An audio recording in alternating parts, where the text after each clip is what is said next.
बातमी मुंबईतले शिवसेनेच्या नाराज नगरसेविका शीतल म्हात्रे यांनी आपण सध्या तरी पक्ष सोडणार नसल्याचं स्पष्टीकरण दिलंय।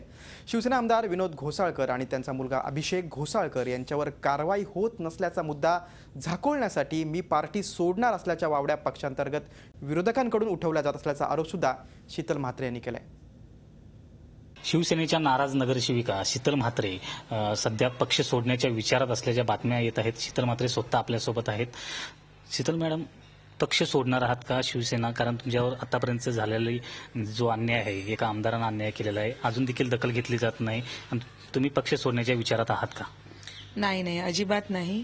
मला वाटतं ह्या वावड्या ज्या सगळ्याकडे उठतायत, म्हणजे रोज मी पण नवीन नवीन गोष्टी ऐकते। कधी मनसेतून मला बोलवणं आलंय, कधी काँग्रेसमध्ये मी जाणार आहे, आता तर काल सुप्रियाताई येऊन गेल्यानंतर मी राष्ट्रवादीत प्रवेश घेणार आहे, असे वेगवेगळ्या वावड्या मीही उठलेल्या ऐकते। परंतु असं काही नाहीये। मी माझा पक्ष शिवसेना प्रमुखांवर आम्ही प्रेम केलेलं आहे आणि उद्धवजी आणि रश्मी वहिनींवर आमचा ठाम विश्वास आहे। माझ्याकडून कधी असं कृत्य होणार नाही। शिवसेना हे 4 अक्षर आम्ही माझ्या श्वासाच्या शेवटापर्यंत आमच्या जवळ राहणार आहेत। जे शिवबंधन झालं त्यावेळी तुम्ही धागा जो बांधला होता, तर तो तुमच्या हातामध्ये दिसत नाही, कुठेतरी नाराजी वाटते का? कारण तुमच्या हातामध्ये तो शिवबंधनाचा धागा दिसत नाही। नाही, कसं आहे की त्या दिवशी प्रतिज्ञा दिन होता, त्या दिवशी मी जाऊ शकली नाही माझ्या प्रकृती अस्वास्थ्यामुळे।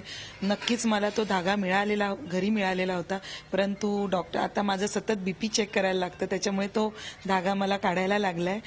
परंतु धागा आता असेल किंवा नसेल, पण आमचं जीव मात्र त्या धाग्याबरोबर नक्कीच बांधला गेलेला आहे। त्याच्यामुळे अशा वर जरी दिसत नसलं तरी मनातून आम्ही नक्कीच शिवसेना या धाग्याबरोबर बांधले गेलेलो आहोत। परंतु स्थानिक नेतृत्वांवर मात्र मी नक्कीच नाराज आहे, ज्या पद्धतीने इथे सगळ्या गोष्टी चालल्यात। म्हणजे फॉर एक्झाम्पल, आता जेव्हा सामनामध्ये ऍड दिली होती, त्या ऍडमध्ये माझं आणि शुभा राऊळचं नाव नाही।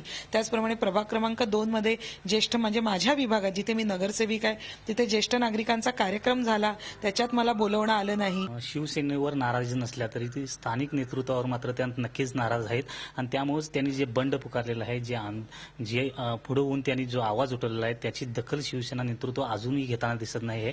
ही दखल घेतली जाईल ही, परंतु त्यांचा जो राग आहे तो निवळला जाईल, त्यानंतर त्यांची समजूत काढली जाईल। परंतु या वादामुळे जे शिवसेनेचं जे नुकसान झालेलं आहे ते कधीही भरून निघणार नाही।